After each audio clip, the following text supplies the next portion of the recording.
창원 소방본부 직원에 대한 징계 권한이 창원시장에게 없다고 판단한 1심 판결이 항소심에서 뒤집혔습니다. 자치단체 업무 배분에 임용과 징계권이 포함된다고 본 건데요. 경상남도 소방본부와의 통합 논의에도 변수가 될 것으로 보입니다. 보도에 손은혁 기자입니다.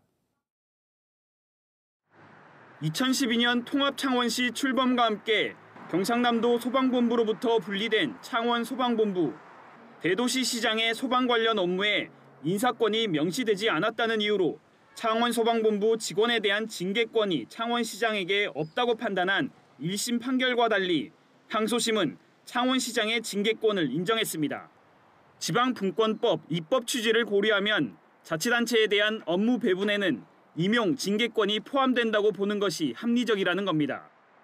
창원시장의 인사권한이 확인된 만큼 더욱 안정적으로 시민의 안전을 위해 소방 업무를 하게 되었고 소방 관련 법령이 개정되도록 노력하겠습니다.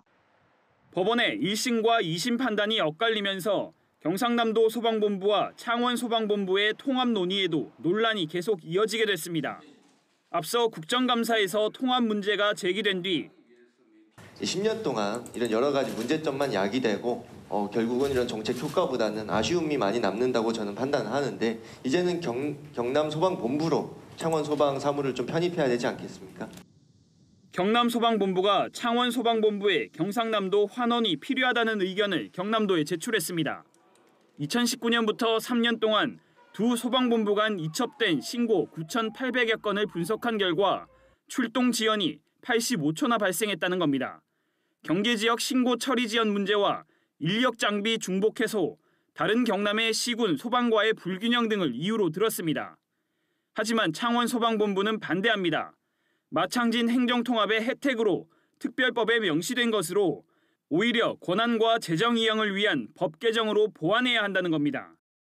용역을 해가지고 그 효율성에 대한 평가를 해내야 되는데 도민 전체로 볼 때는 그만큼 피해가 오고.